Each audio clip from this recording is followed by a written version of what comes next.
Christmas and a Happy New Year. The Chennai Silks. Let the celebrations begin. இந்திய சினிமாவில் அதிக சம்பளம் வாங்கக்கூடிய 24 நடிகர்கள் யார் அப்படிங்கிறது தான் இப்போ இந்த வீடியோவில் நாம் பார்க்க போகிறோம். பொதுவாகவே இந்திய சினிமாவில் வந்து மாஸ் நடிகர்கள் கொஞ்சம் அதிகம், அவங்களுக்கான ஆடியன்ஸ் அவங்கள விட அதிகம் அப்படின்னு நம்ம சொல்லலாம். காரணம் ஏன்னா ஒவ்வொரு படத்துலையும் அவங்க கொடுக்கக்கூடிய அந்த மாசான காட்சிகள், ஆக்ஷன் காட்சிகளில் ஈர்க்கப்பட்டு அவங்களுக்கு ரசிகர்களாக மாறுறவங்க லட்சக்கணக்கான பேர் இருக்காங்க. ஸோ அப்படி ரசிகர்களை சேர்த்து வச்சு பல மடங்காக இப்போ தங்களுடைய சம்பளத்தையுமே அவங்க உயர்த்திருக்காங்க. அப்படி அதிக சம்பளம் வாங்கணும் யார் அப்படிலாம் நம்ம பார்க்க போகிறோம். அப்படி பார்க்கும்போது இப்போ ட்ரெண்டிங்கில் அதிக அளவில் சம்பளம் வாங்கக்கூடிய நடிகராக நம்ம அல்லு அர்ஜுன் இருக்கார். புஷ்பா 2 திரைப்படத்துக்கு அவர் வாங்கின சம்பளம் 300 கோடி. இது இந்த சினிமாவில் இது வரைக்கும் யாரும் வாங்காத ஒரு உயரம் அப்படின்னு சொல்லப்படுது. ஸோ இந்த பட்டியலை நம்ம இந்த வருஷம் எடுத்துக்கிட்டோம் அப்படின்னா இவர் தான் ஃபர்ஸ்ட்டில் இருக்கார். இவருக்கு அடுத்தபடியாக இந்த சினிமாவில் அதிக சம்பளம் வாங்கக்கூடிய நடிகர்கள் இரண்டாவது பட்டியல் இருக்கக்கூடியது நம்ம தமிழ்நாட்டை சேர்ந்த கோலிவுட்டை சேர்ந்த ஒரு நடிகர், வேறு யாரும் இல்லை, நடிகர் விஜய் அவர்கள். இவர் ஏற்கனவே கோட் படத்துக்கும் அதிக சம்பளம் வாங்கினதாக சொல்லப்பட்டது. அதை தவிர்த்து இப்போ அவருடைய கடைசி திரைப்படமான அந்த தளபதி 69 திரைப்படத்துக்கு 275 கோடி ரூபாய் அவர் சம்பளமாக வாங்குறாரு அப்படின்ற தகவல் வெளியாக இருக்குது. ஸோ நம்ம ஓவரால் இந்தியாவில் கால்குலேட் பண்ணோம் அப்படின்னா இரண்டாவது இடத்துல நடிகர் விஜய் இருக்கார்.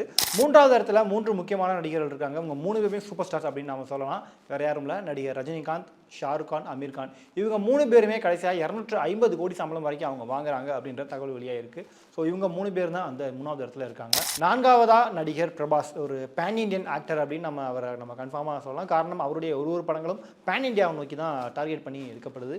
கடைசியாக இந்த வருஷம் அவருக்கு ரிலீஸ் ஆன கல்கி திரைப்படம் மிகப்பெரிய வெற்றி படமாக அவருக்கு மறைச்ச ஒரு கம்பேக்காக அமைஞ்சது கூட அப்படின்னு நம்ம சொல்லலாம். இந்த படத்துக்காக அவர் வாங்கின சம்பளம் 200 கோடி.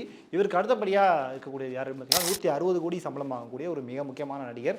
அவருக்கு அடுத்த ஒரு 2 வருஷமாக படம் வரலாம் அப்படின்னாலும் இப்பவும் அவருடைய ரசிகர்கள் அவரை கடவுளே அஜித்தே அப்படின்னு கொண்டாடிட்டு இருக்காங்க. அவர் கூட கடவுளே சொல்லாதீங்க அப்படின்னு சொன்னார்.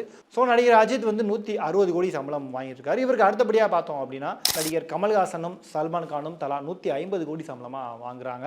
இவங்களுக்கு அடுத்தபடியாக நடிகர் அக்ஷய் குமார், பாலிவுட்டில் இருக்கக்கூடிய மிகப்பெரிய முக்கியமான நடிகர் அப்படின்னு நம்ம சொல்லலாம். காரணம் அவருடைய ஒரு படங்களும் ஹிட் ஆகுதோ இல்லையோ அது மூலமாக ஒரு கான்ட்ரவர்சி கண்டிப்பாக ஆகும். ஸோ அவருடைய சம்பளம் 145 கோடி. தெலுங்கு சினிமாவில் இருக்கக்கூடிய மிக முக்கியமான சூப்பர் ஸ்டார் இன்னொருத்தர் நம்ம சொன்னோம் அப்படின்னா அது நம்ம ராம்சரனுடைய சம்பளம் 120 கோடி. ஸோ இப்போ நம்ம ஆரம்பத்தில் நம்ம கால்குலேட் பண்ணோம் அப்படின்னா 100 கோடிக்கு அதிகமாக சம்பளம் வாங்கக்கூடிய நடிகர்கள் வந்து இவங்க தான். இதுக்கு அடுத்து வரவங்க எல்லாருமே கம்மி தான். ஸோ ரன்வீர் கபூர் இந்த வருஷம் ரிலீஸ் ஆன அனிமல் திரைப்படம் மிகப்பெரிய கான்ட்ரவர்சி ஆச்சு. மிகப்பெரிய ஹிந்தியில் ரிலீஸ் ஆனாலும் அந்த படம் தமிழ், தெலுங்கு அப்படின்னு மற்ற மொழிகளிலும் பரவலாக பேசப்பட்டது. அது காரணம் மிக முக்கியம் அந்த படத்தினுடைய கண்டென்ட். ஸோ அவருடைய சம்பளம் வந்து 70 கோடி. ஆனால் இந்த படத்துக்காக, அதாவது அனிமல் படத்துக்காக அவர் தன்னுடைய சம்பளத்தை 30 கோடியாக குறைச்சிக்கிட்டாரு அப்படின்னு சொல்லப்படுது. இவங்களுக்கு அடுத்தபடியாக தெலுங்கு இருக்கக்கூடிய ஒரு முன்னணி நடிகரான மகேஷ் பாபு 70 கோடி சம்பளம் வாங்குறார் அப்படின்னு சொல்லப்படுது. இவங்களை அடுத்தபடியாக நம்ம பார்க்க போகிற இன்னொரு மிக முக்கியமான நடிகர் வந்து 60 கோடி சம்பளம் வாங்குறாரு. ஸோ அவர் வந்து சவுத் இந்தியாவில் இருக்கக்கூடிய ஒரு மிக முக்கியமான ஆக்டர். பட் நம்ம சவுத் இந்தியாவில் மட்டும் நம்ம இப்போ அடிக்க முடியாது. ஏன்னா இப்போ அவர் பாலிவுட்லேயும் ஷாருக் கானுக்கு வில்லனாக நடிச்சு அங்கேயும் பயங்கர ஹிட் ஆகிட்டார். கெஸ் பண்ணியிருப்பீங்க, நடிகர் மக்கள் சேவன் விஜய் சேதுபதி அவர்கள். அவருடைய சம்பளம் 60 கோடி வாங்குறாரு அப்படின்னு சொல்லப்படுது. குறிப்பாக இப்போ பிக் பாஸ் சீசன் 8லையுமே அவருடைய ஹோஸ்ட் வந்து பயங்கரமாக ட்ரெண்ட் ஆகிட்டு இருக்கு. எல்லாருமே ஈஸியாக போட்டு கலாய்க்கிறார் அப்படின்னு ஒரு லைம்லைட்லேயே அவர் தொடர்ந்து இருந்துகிட்டு இருக்காரு. ஸோ இவருக்கு அடுத்தபடியாக நடிகர் சூர்யா இப்போ கங்குவா திரைப்படம் ரிலீஸ் ஆகி ஒரு மிகப்பெரிய நெகட்டிவான விமர்சனம் செஞ்சது. ஒரு பக்கம் அவர் என்ன தான் ட்ரோல் பண்ணிட்டு இருந்தாலும் அவருடைய சம்பளம் நாளுக்கு நாள் உயர்ந்துக்கிட்டே தான் இருக்குது. ஸோ இப்போ அவர் வாங்கக்கூடிய சம்பளம் 40 கோடி அப்படின்னு சொல்லப்படுது. இவங்களுக்கு அடுத்தபடியாக 3 நடிகர்கள் 35 கோடி சம்பளம் வாங்குறாங்க. அந்த 35 கோடி சம்பளம் வாங்கக்கூடிய நடிகர்கள் யாருன்னு பார்த்தீங்கன்னா நம்ம தமிழ் சினிமாவில் இருக்கக்கூடிய நடிகர் தனுஷ் மற்றும் அஜய் தேவ்கான் மற்றும் தெலுங்கு மற்றும் தமிழில் அப்பப்போ கலக்கிட்டு இருக்கக்கூடிய நடிகர் நானி. இவங்க 3 பேரும் தலா 35 கோடி சம்பளம் வாங்குறதா சொல்லப்படுது. தெலுங்கு சினிமாவை இப்போவும் தன்னுடைய நடிப்பால் அந்த ஆக்ஷன் சீனில் கட்டுக்கோப்பாக அப்படியே எல்லாருக்குமே இப்போவும் அந்த ஒரு என்னதான் கிரிஞ்சாக இருந்தாலுமே அவங்களுக்கான ஃபேன்ஸை வந்து இன்னும் தனக்கானதாக சொந்தமாகி கேட்ட நடிகர் பாலகிருஷ்ணா வாங்கக்கூடிய சம்பளம் 30 கோடி. அதே மாதிரி இங்கே தமிழ் சினிமாவில் இவருடைய வளர்ச்சி, அசுர வளர்ச்சி அப்படின்னு சொல்லக்கூடிய ஒரு நடிகர் தான் சிவகார்த்திகேயன். அவருடைய சம்பளமும் 30 கோடி வாங்குறதா சொல்லப்படுது. இந்த வருஷம் அவருக்கு அமரன் திரைப்படம் மிகப்பெரிய அளவில் தமிழ்நாட்டில் மட்டும் இல்லாமல் இந்தியாவில் ஒரு மிகப்பெரிய வெற்றி கொடுத்தது அவருக்கு.